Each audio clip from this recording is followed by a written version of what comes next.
Good morning po sa lahat. Ako po si Arturo Barriquit Las Cañas, 56-year-old, isa pong retiradong pulis na membro ng Davao City Police Office. Ako po ay pinanganak at tubong Davao City. Dito po sa gagawin kong isang public confession.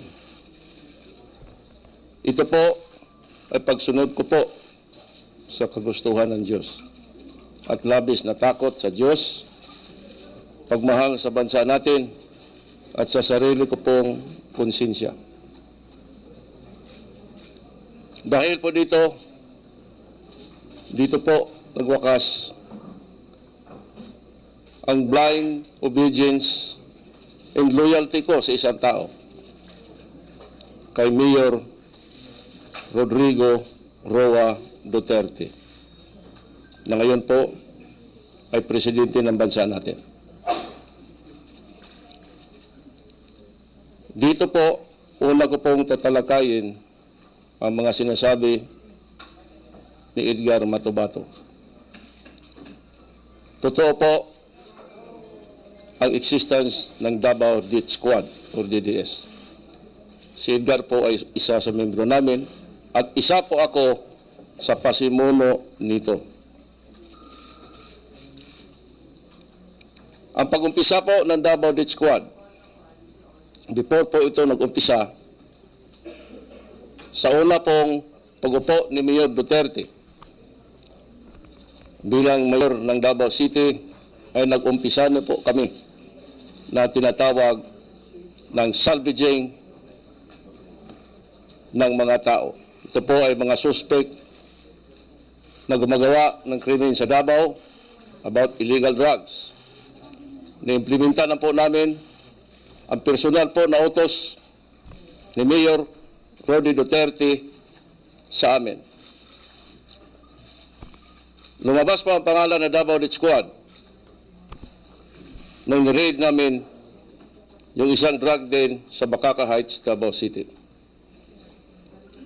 Dito po, ang City Director ng Davao, kung hindi ako nagkakamali, ay si Colonel Isidro Lapina. Dito po nataasan si Major Ildefonso Asintista na mag-compose ng grupo na gagawa ng assault dito sa bahay ng isang Alan Tancio na believed to be a drug lord. Nag-compose po kami ng grupo. Ako po, si Major Asintista, SPO3 Jerry Baguhin, SPO4 Paulincio Pabo, SPO1 Jim Tan, SPO1 Junito Ubales, at may iba pa po.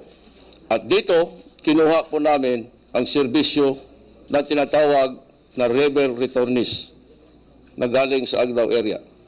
Ito po ay lead by Ward Chris Lanay. Nitrain po namin sila sa pag-assault sa bahay na yon doon po sa Laod Quarry, lead by SPO4 Ben Laod. After 5 days of training, niraid namin yung bahay ni Alan Tancio, lead by Chris Lanay at saka yung mga dating rebel returnees ng New People's Army. Dito po napatay ang katulong ni Alan Tancio. Wala po kaming nakuhang shabu. At dito nag-umpisa ang Davao Death Squad. Dahil po, may iniwan kaming note na ito huwag pamarisan, and then nakalagay doon, Davao Death Squad. Ito po ang umpisa. Sa lahat po mga ginagawa naming pagpatay sa Davao City, libing man o itapon namin sa laot, ito po ay binabayaran kami ni Mayor Rodi Duterte. Kadalasan 20,000, minsan 50,000, at depende po sa status ng target, minsan 100,000. Ako po ay tumanggap ng allowance galing sa Office of the Mayor ng matagal ng panahon. Tumanggap ako ng 100,000 pesos. Una ko pong tatalakayin yung sinabi ni Edgar Matubato noon sa Senado. Yun po ang bombing ng mga Muslim mosque. Ito po ay totoo. Isa po ako sa inutosan ni Mayor Rody Duterte personal. Ako, si Major Makasait, Major Asintista, SPO4 Binlaod, SPO4 Desiderio Clorebel, SPO4 the late Boy Pabo, SPO3 Jerry Baguhin, SPO3 Teodoro Pagidopon, and SPO2 June Narisma. Nung nangyari po ang pagbomba sa San Pedro Cathedral, kung hindi ako nagkamali, 2 days after, pumunta si Mayor Rody sa opisina ng anti-crime group. At dahil kami po ang core group, kami lang po ang personal na inutusan niya na gumanti sa pagbomba ng San Pedro Cathedral sa pamamagitan ng pagbomba sa mga Muslim mosques na within the EOR of Davao City. Hinati po ang grupo namin sa 3 group with the support of the Rebel Returnees Group. Ang grupo ko po ay pinangunahan ni SPO4 Dick Loribel, ako, si SPO4 Boy Pabo, at isang RRA o Rebel Returnee na tinatawag namin na Force Multiplier. Nasahin po kami na bombahin ang Kamamara Muslim Mosque along the Diversion Road ng Davao City. Binomba po namin ang Kamamara Mosque gamit ang granada. Yung grupo ni Edgar, sa ibang sulok sila ng Davao City. And then po, the following day, nag-announce po si former Senator Nini Pimentel na merong anarchy sa Davao City. And then dahil po doon,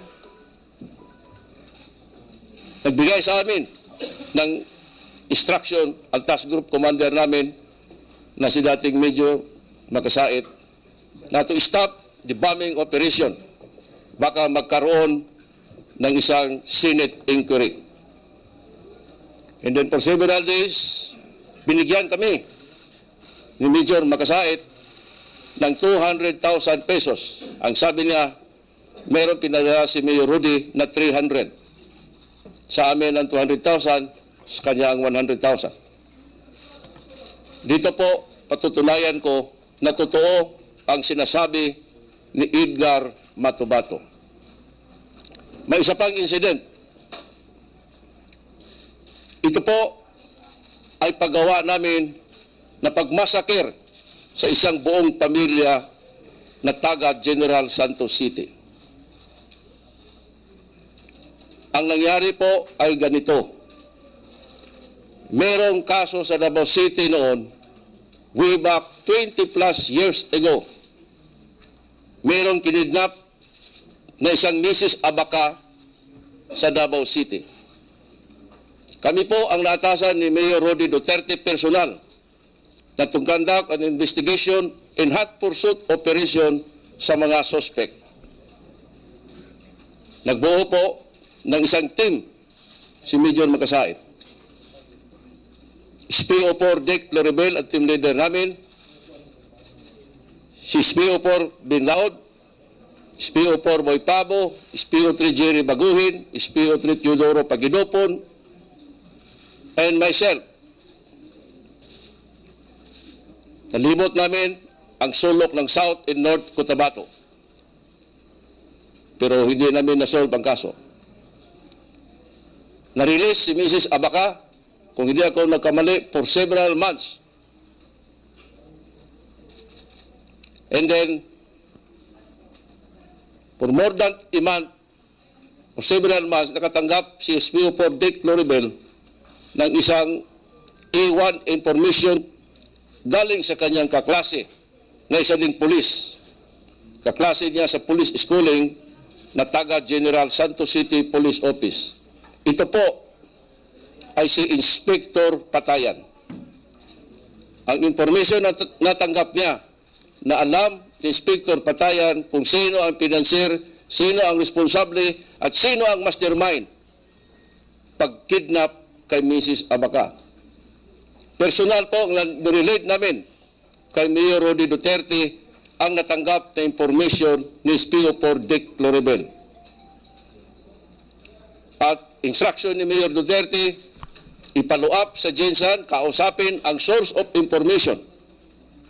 And agad-agad po, pinuntahan namin sa General Santos City at doon na-meet ko personal ng grupo namin si Inspector Patayan, malapit sa City Hall ng General Santos City. At dito, nirelate lahat ni Inspector Patayan ang sinasabi niyang A1 information. Kung hindi ako nagkamali, pagbalik namin sa Davao City, dala namin si Inspector Patayan para personally i-relate niya kay Mayor Rody Duterte ang kanyang natanggap na impormasyon. At sa Davao City po, personal na nakausap ni Inspector Patayan, kami, si Mayor Duterte at si Major Magsaysay. And after that, nagawa po ng operational plan si Major Magsaysay. As per approval ni Mayor Duterte, nag-order siya. Napuntahan namin ang lugar at yung sinasabi ni Inspector Patayan na mastermind o possible financier ng pagkidnap kay Mrs. Abaca, na tawagin ko na lang pong siya po si Mr. Patasaha. Kung hindi ako nagkamali. Dahil po sa information ni Inspector Patayan, nakuha namin si Mr. Patasaha. Hinarang namin ang kanyang sasakyan na isang Ford Fiera type van. Kung hindi ako nagkamali, color blue. At dito, nadiskubrihan namin nakasama ang kanyang buong pamilya.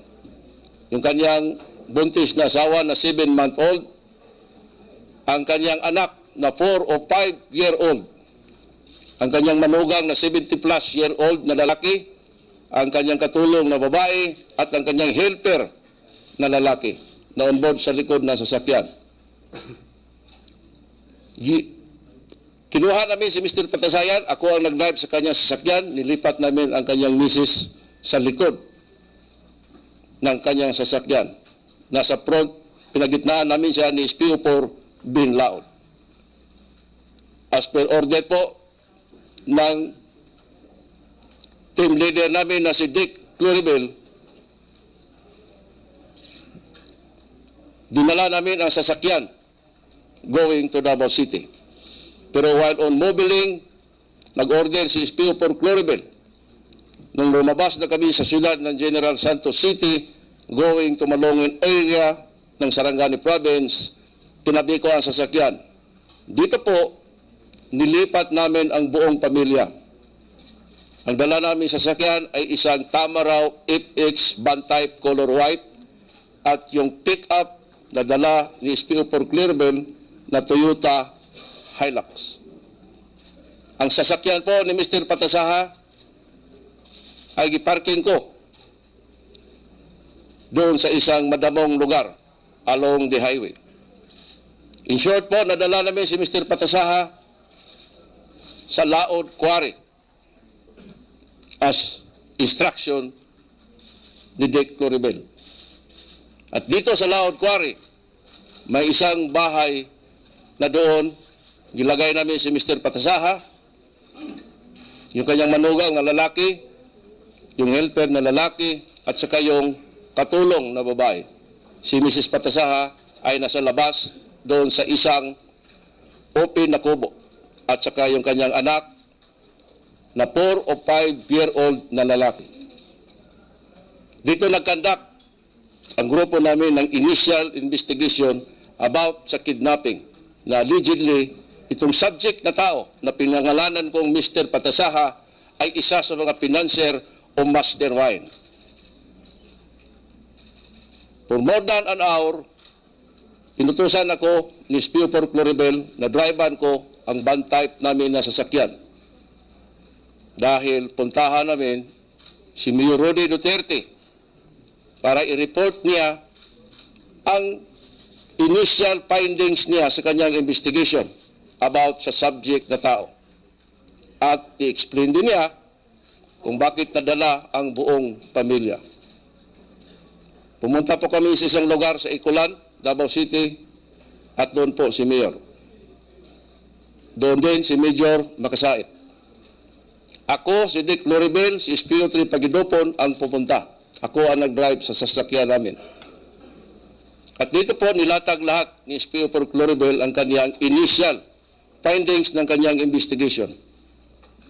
At dahil dito, nag-commence si Major Makasait na positive itong subject na involved sa kidnapping, dapat erase na at erase ang lahat. Meaning, patayin na at patayin lahat. Dito po, nagbigay ng ghost signal si Mayor Rody Duterte. Ang sabi niya, sige, limpyo lang. Bisaya parlance po ito. Ang ibig pong sabihin, sige, malinis lang. In short po, bumalik kami sa quarry. Doon, sumunod si Major Makasait. Nagdala pa siya ng pansit, tinapay at soft drinks dahil ang naiwan ng mga kasama namin sa quarry o wala pang pagkain. At dito po, meron silang conversation ni SPO4 Loribel at umalis si Major Makasait. Siguro for more than an hour.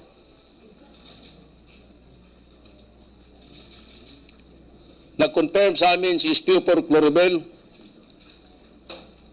na very clear ang order ni Mayor Rody Duterte. Erase lahat.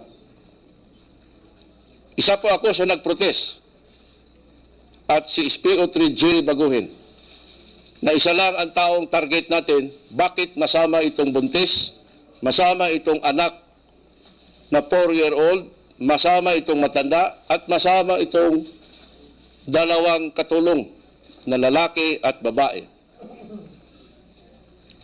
At dahil sa pag-insist ko po at walang sumuporta, hiningi ko na lang ang bata na lalaki.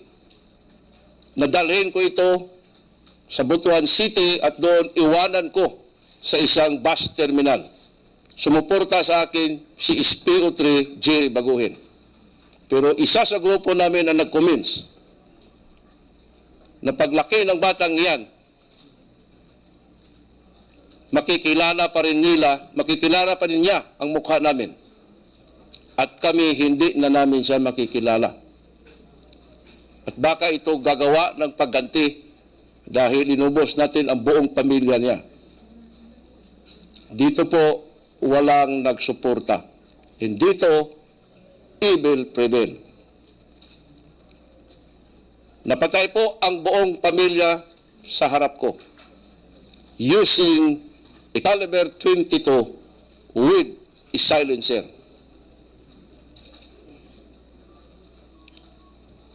And the rest po is history. Ilang araw po ito,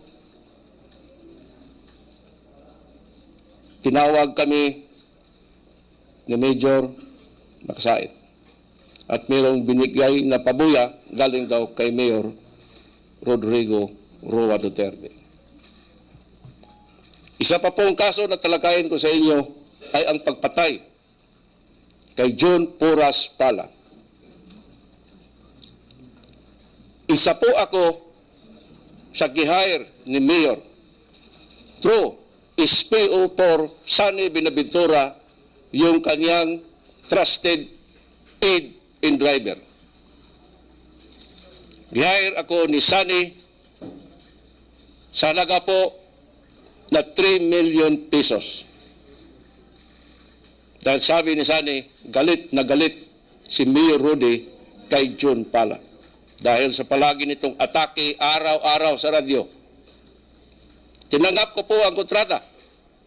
Pinunta ko si SPO1 Jim Tan ng Santa Ana Police, Davao City.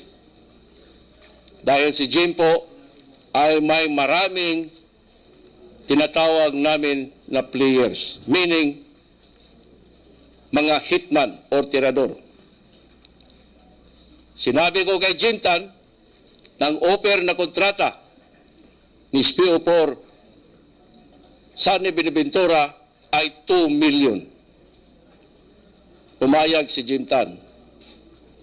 At merong binigay na 500,000 pesos na operational fund.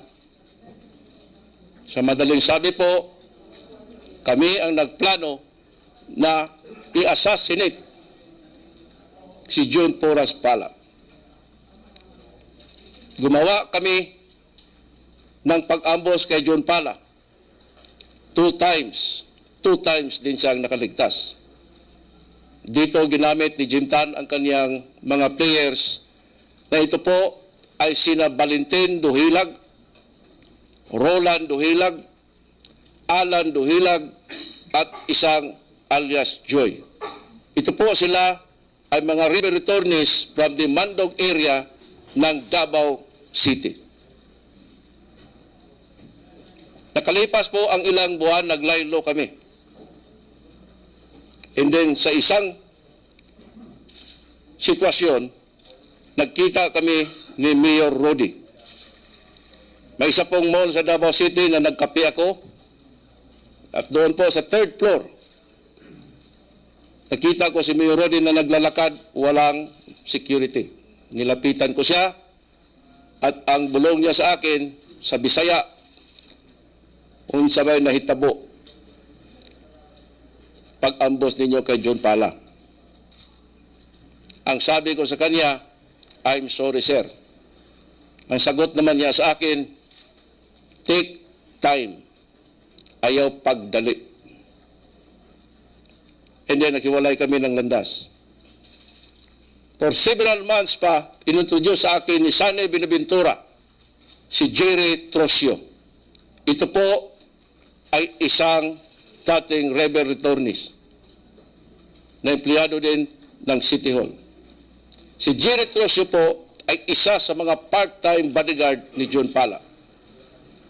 Gihire siya ni Sunny Binaventura para gawin naming intelligence doon sa grupo ni John Pala sa halaga po na 350,000 pesos. Pumayag si Jerry Trosio. At dito po, nagkaroon kami ng malinaw na idea doon sa weakest point ni John Pala. At sa madaling sabi po, isang gabi, nagbigay sa amin si Jerry ng impormasyon na si John Pala ay maglaro ng tungit sa kanyang kapitbahay. At dito kasama si Jerry. Ang gagawin lang niyang signal ay 2 missed calls. Nangyari po ito. Tinawagan ko po si Jim Tan. Meron din kaming code na it's your time. Proceed si Jim Tan on board sa isang Toyota Tamaraw FX na 4 doors. Kasama po itong Duhilag Brothers. In short of the story, napatay si John Pala. 2 days after, binigyan kami ni Mayor Rudy Duterte through SPO4 Sunny Binaventura ng 3 million pesos. Hinatay namin ni Sunny Binaventura ang 1 million and then gipresent ko kay Jim Tan ang 2 million pesos. Binigay ni Jim Tan sa akin ang 1 million, kay Jim Tan ang 1 million. Para sa kanya at sa kanyang players. At for several months, kung hindi ako nagkamali, tinawag ako ni Sunny Binaventura through cellphone, nag-aray sa akin na mag-proceed sa bahay ng girlfriend ni Mayor Rudy Duterte sa Ecolan.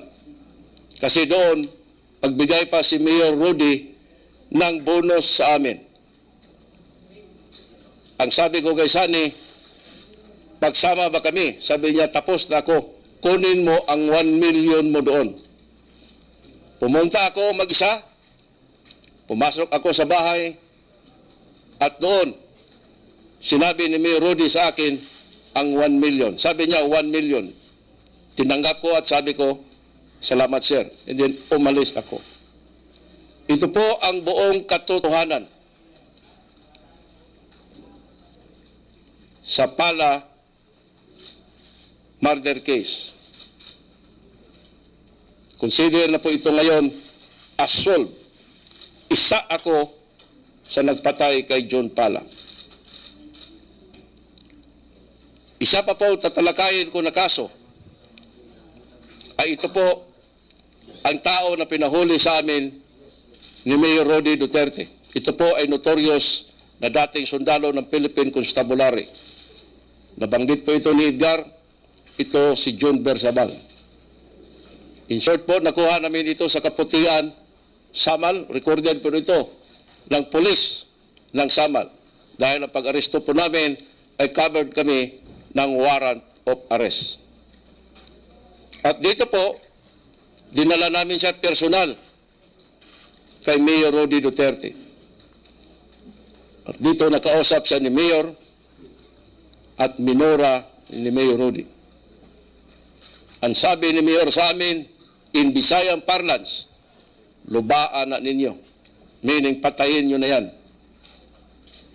Dito nahirapan kami kasi na-present ito sa Kaputian Police. Ang kasama ko po na nag-present sa kanya, si SPO3 Jerry Baguhin, si SPO4 Boy Pabo. At dito po, nahirapan kami. Pero ang ginawa namin, pinuntahan namin, ang Chief of Police ng Sigaboy Police Station. Kasi dito po, na-issue ang warrant of arrest from the Davao Oriental Court. Dahil dito, kinausap namin ang Station Commander ng Sigaboy, na noon po ay si Inspector Romel Mitra. Dito po, binigay namin kay Inspector Mitra ang gusto ni Mayor. Pumayag po si Inspector Mitra dahil notorious nga itong taong ito, si John Bersabal. Sabi namin kay Inspector Mitra, pirmahan mo lang yung logbook namin na you receive the living body of John Bersabal. Pagkatapos dito, isenaryo mo mamayang gabi na si John Bersabal ay naka-escape. Dahil sa gabi ngayon, pag-uwi namin ng Davao, along the way, itatapo namin ang katawan ni John Bersabal. Nangyari po ito. Nakita si John Bersabal, banda ng Compostela Valley, patay na. Dito po, nakasuhan po kami at ang Sigaboy Police. Tinatawag kami sa Commission on Human Rights ng Davao City. At dahil po dito, gipresent namin yung logbook na na-receive ang katawan ni John Bersabal, buhay ng Sigaboy Police.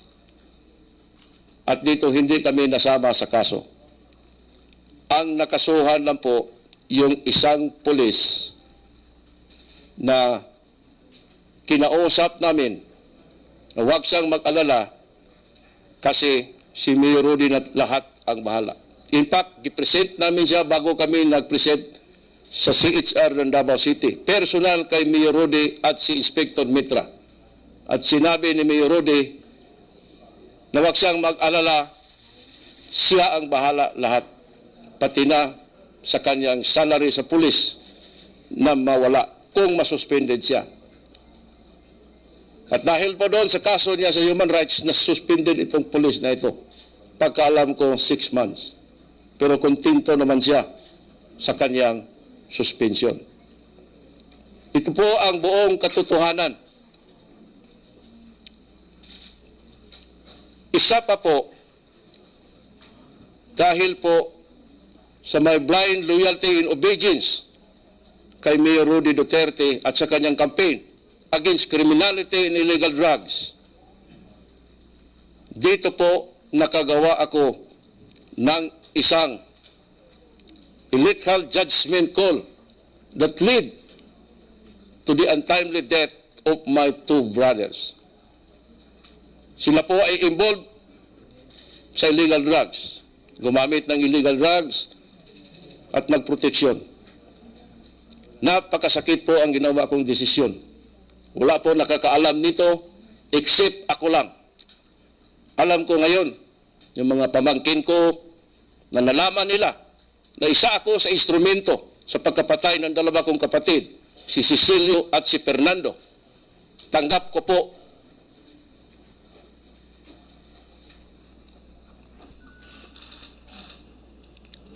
kung anong mangyari sa akin. Dahil po sa sobra kong loyalty sa kanyang campaign, nagawa ko po ito. Sarili kong dalawang kapatid, pinapatay ko.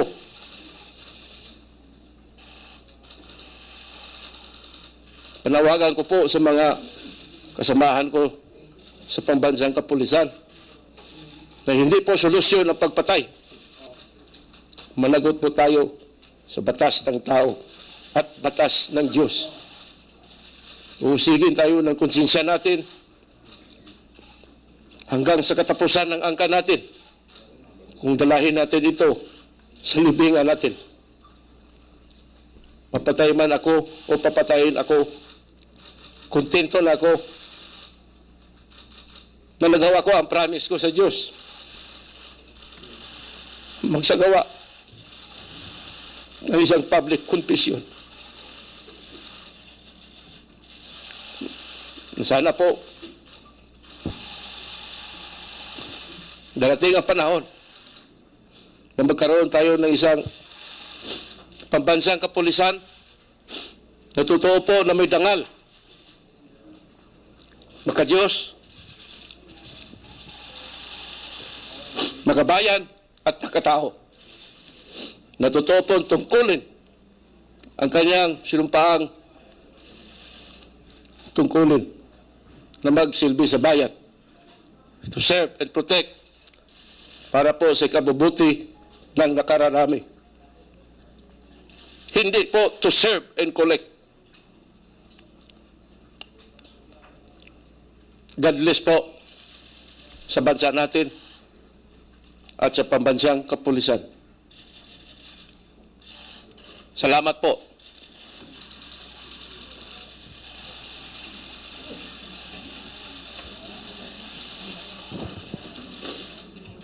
Ihimo na ko siya.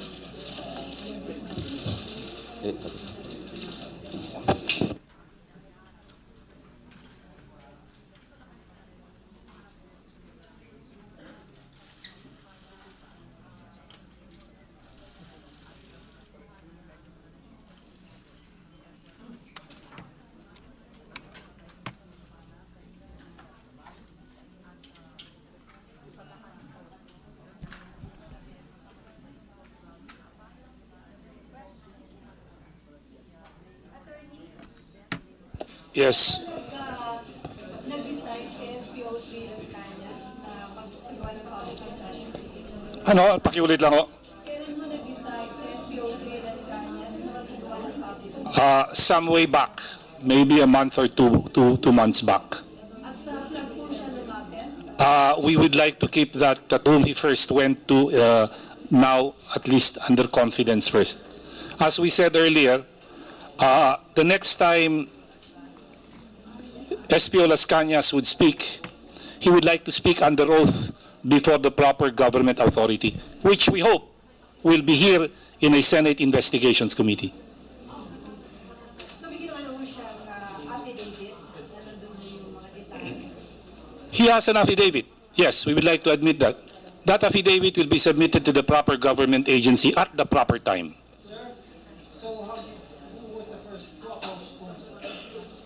I think that would be best explained later also by SPO Las Cañas in the Senate investigation or before the proper government body that will investigate the matter. We would like to stress on what his story is today rather than peripheral issues. Sir, may nag-convince sa kanya or voluntary po yung kanyang To my understanding, it was a voluntary act on his part. And he will explain it again why he came out at the proper time before, under oath, before the proper government panel. Sir, if you, how many deaths was he directly responsible for, and how many deaths does he know of? Many. And he will, I don't want to specify how many, he will be the one to tell you how many before, again, the proper government authority under oath.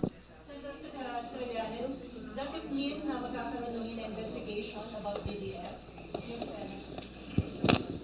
Ngayong hapon, I will be making a manifestation and motion na imbestigahan ito as soon as possible ng appropriate Senate committee. Sir, legally, what will be the public confession of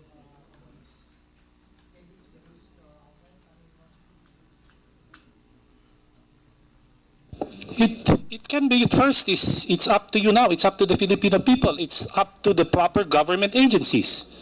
There is a crime, dastardly at that, committed by a high-ranking member of this government, if not the highest officer. That is why we call upon the media to inform the Filipino people, inform the proper government agencies, for them to take the necessary action on the matter. So they can do multi-proper investigation based on this public confession? I think an investigation is already being done by the Ombudsman insofar as Matubato is concerned. My understanding is that Matubato filed a complaint, including the President of the Republic of the Philippines and other persons involved, named also by Las Cañas today, and therefore that should start it off. Considering that, for example, the June Pala case, who is part of your, or I should say, to use a parlance, kabaro ninyo, you should be more concerned, very concerned about this. And now you can, as Las Cañas said, it is solved today. Sorry, just want to ask, was there any mention of what was the reason of Duterte, why he was so gung-ho about the Saha murder that he actually ordered? Because he mentioned it was just a kidnapping incident, right? No mention earlier by the reason why by SPO Las Cañas. Again, pardon me, but it will be best explained under oath before the proper government office or authority. Sir, is he free? Sila Las Cañas? Pardon, ma'am? Is he free today? Oh, in a sense, yes, he is free, but his movements are now... Pero with his public admission, would he be subjecting himself to possible arrest? Yes, yes. If they file the proper charges. But if they arrest him, shouldn't they also arrest those he have named who were involved, including the highest person? Yung bang immunity from President applicable mag-expose I think it does. I'm not so sure for now. But let's not talk about immunity. Let's talk about responsibility. Even the crime, sir, was Committed before. before he was president. Of course, they will say it is covered. Aside from the testimony of Ayun. meron bang documentary evidence to corroborate o to substantiate his claims? I'd like Attorney Jokno to... Meron bang earlier police report? Was he... Hintayin po na lang natin na tumestigo siya sa tamang panahon po. Yes. This testimony seems, I think, at the get-go, consistent with some of the previous testimonies given by, of course, Amnesty International has also mentioned that. Are you prepared for, as an organization, to actually be able to manage any other possible witnesses that might come forward? Because given that Las Cañas is quite high up in the hierarchy of the police, basically stature and his closeness with the president, do you expect that there might be more? And are you able to face this head on?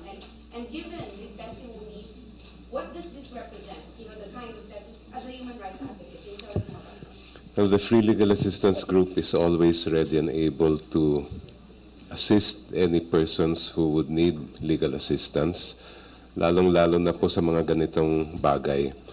We look at this case really as one involving impunity and accountability.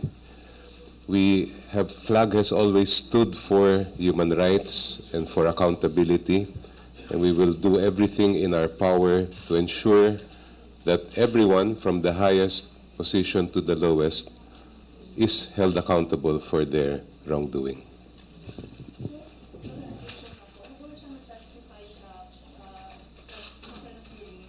Under threat ba siya nun? Kaya iba yung testimony ko. Buti pa po, hintayin natin yung pagtestigo niya sa tamang panahon at palagay ko may sasagot niya yan.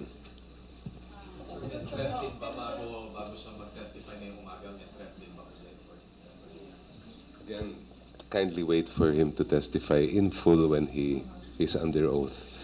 It's hard for us to speak for him. Is anybody protecting Mr. Kanyas? Definitely he needs security. Beyond that, I would not want to jeopardize his person and his security. So I'm sorry, but I cannot give you any more answer than that. Sir, yung kanyang public confession, binuksan niya rin po ang sarili niya sa kaso. Yes, yes. So, Cool. didepensa niyo po siya doon. We are here to provide him with legal assistance. Yes. Pero sir, paano po siya i-depensa yung credibility niya given na tinanggi niya yung DDS nung nag-testify siya dito sa Senate dahil meron po mga, diba sir, yung argumento na na-apektuhan ng credibility kapag may sinabi siyang ganito and then babawiin niya sa susunod. Palagay ko po, hindi naman po kami talaga maghuhusgan yan. Ang kaya po sa media at ang Filipino people po ang magde-decide talaga kung ang sinasabi niya ay katotohanan o hindi. When he appears under oath before the proper bodies, I think you will all be in a position to judge and to assess whether he is telling the truth or not. Pero dahil pinalisita niyo po siya, naniniwala po kayo sa kanyang credibility. Siyempre po, hindi namin po tatanggapin itong pagkahawak sa kanya kung hindi po totoo yan. Sir, after Ms. Kanyas, may iba pa bang DDS member na possible na mag-serve We hope. sa gawain ng public confession? Sana. Umaasa ho pa kami, sana mangyari yon.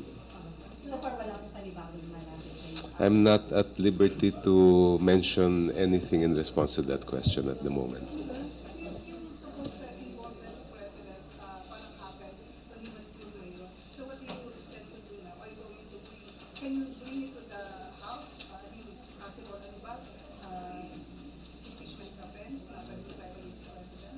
House can do it on its own. Paano siya makukonect ngayon sa Political Hindi, basta ang trabaho namin ay talagang ipresenta lamang ng testigo, no? Tapos kung napapansin naman nyo, maraming detalye binanggit, maraming pangalan binanggit, no? So ito naman ay mapapatunayan rin nyo eventually, lalo na pag nag-testify siya under oath, kung talagang totoo o hindi ang sinasabi. What happens after yung testimony niya, syempre, hindi na namin, kami nagiging abogado lamang ng testigo.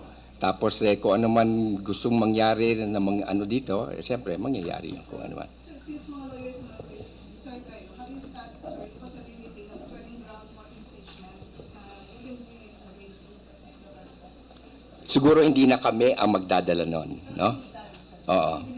The possibility that it can be used against the President? Yes. Of course it can be used against the President. Malinaw naman yun sa testigo ni,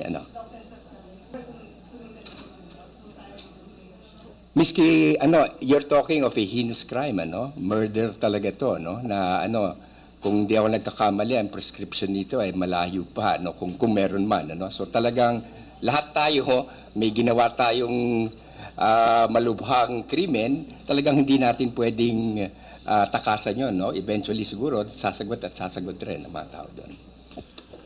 We would like to believe that when a person runs for president, he presents himself as an honorable man, free of any serious crimes or legal liabilities.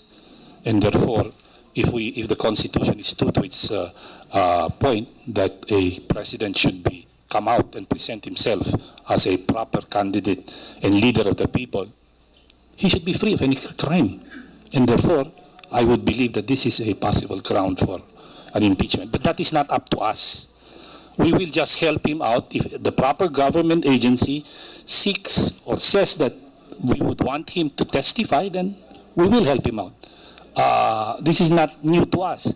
We have handled other witnesses in the past for other crimes, such as, for example, during the impeachment proceedings here in the Senate. Sir, you're saying you sir, Can we just ask 3 questions and then, yes? sir, you're saying that you wouldn't go beyond the presentation and legal assistance, providing legal assistance to the witness? What we are saying, ma'am, is that the next step, legal step, like for example what was suggested, whether it is an impeachment proceeding or not, that is up to the proper body, which is, for example, the House of Representatives. If there are congressmen there who would want to file an impeachment petition, then and they would want to utilize Mr. Las Cañas, then we will help them out. We will. As of now, we have not talked about what exactly we would want to happen. The only thing that Mr. Las Cañas wanted to do initially was to confess and tell what he knows. Do you know why? Ma'am, I think it would be best that he will explain it at the proper time by himself under oath. Yes, we know, but we would like it for him to say it openly under oath at the proper venue. Attorney Johnson, sir, kayo po yung lawyer ni Senator De Lima. Is this in any way connected with the impending arrest of Senator? No, Senator De Lima is just one of my clients, and Arthur Las Cañas is another one. They have nothing to do with each other. Sir, the timing, sir, In fact, De Lima doesn't know about it. Nagkataon lang po yan. Actually, hindi pang-alam ni Senator De Lima itong pangyayaring ito. Last question, eh? Yeah, related to that, you said he's still preparing, you guys are still preparing for this investigation in the Senate. So why this public confession happened? Any reason for that? That this public confession proceeded, whatever inquiry done by Request. He requested it. Gusto po na niya talaga magsalita. Thank you for your attention this morning.